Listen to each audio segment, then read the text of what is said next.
What's up, YouTube? This is me from Mopar Life. I'm doing this video. I already pulled out the 392 out of my wagon.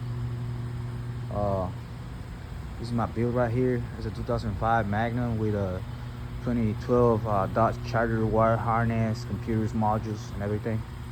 So right now I'm doing the 392 swap upgrade to a Hellcat 6.2 engine. Here there's a block and everything, timing cover. That's how you can distinguish a real 6.2. You guys can see the bolts right here. Normally the Hemi's got the bolts right here, but this one doesn't have it. So that's how you can distinguish a Hellcat engine. This is just a Hellcat, not a red eye or something more crazy. This is a 392 that I was running with. You guys can see the little 8 bolts that he got right there. But yeah, this is a 2018 Scat Pack engine I was running, and also I did the MDS delete already, so it's not a deal with the, so I don't have to deal with the MDS later, because I did some upgrades on this video. I mean, on this engine. I don't know what I'm thinking. This is a 392 engine with a Hellcat oil pump, new cam, non-MDS lifters, and non-MDS system. I did it mostly because I was running a manual transmission. You guys can see the clutch, double clutch system right there, the bell housing, and the flywheel. That's the alternator, some coolant fluid. But here's the new Hellcat engine that I'm going to upgrade.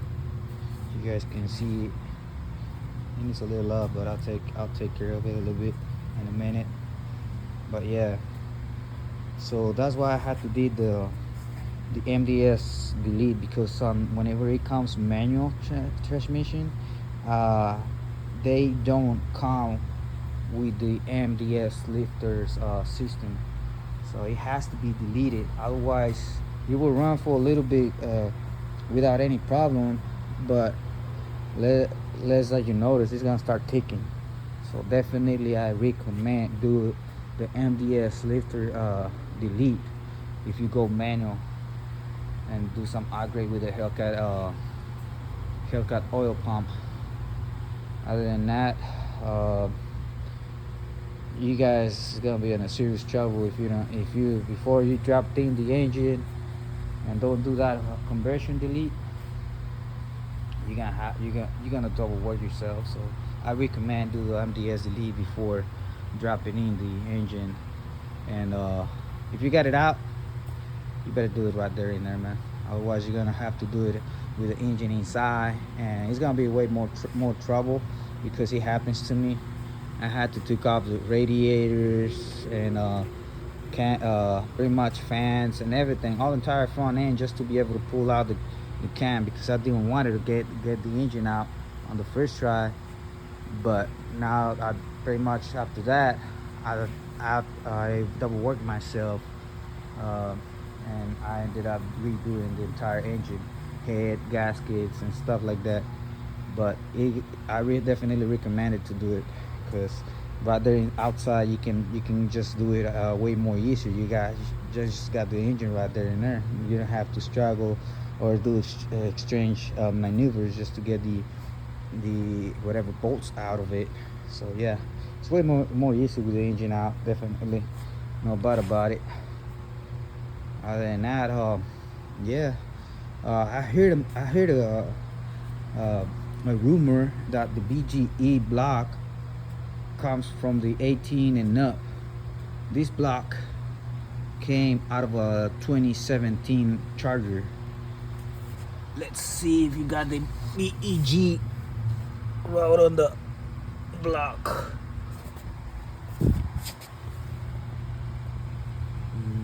Nope. So it means probably it's true. I'm not saying it is true, but I'm just like a probably 50-50, man, because this one doesn't have BGE block mark. I heard that whenever it comes to scat packs 18 and up, they come with a BGE. Like for example, right here on the back, you got the BGE marks, but this 392 didn't have it. You guys can see 392. Nope. Yes, it's a BGE. This is the 6.2. I already converted into manual because mostly other engines comes with a little ring that goes right here. It'll be like a reducer for the transmission converter whenever it comes to automatic transmission. Well, this one came out of an automatic transmission, so I'm about to install it into a manual transmission now. It's already converted, so yeah, definitely. And this one is not a BGE block, so that's why I'm doing the upgrade, because I was thinking to do it with just a Hellcat 5 pounds and it'll be fine, but definitely I'm taking chances on breaking the engine down, so that's why I end up going with a real deal right there, because I was running at 5.7 actually. This is a 5.7 I got. This is a 5.7 engine that I used to run. It runs pretty good. It still runs good. It got forged internals and everything, but I decided not to keep it with it, and I ended up going with the real deal right there. So first I started with a 5.7 forged internals. Probably I was doing I never dyno it, so I was doing between natural aspirated NA. I was probably doing between well, from factory is 371.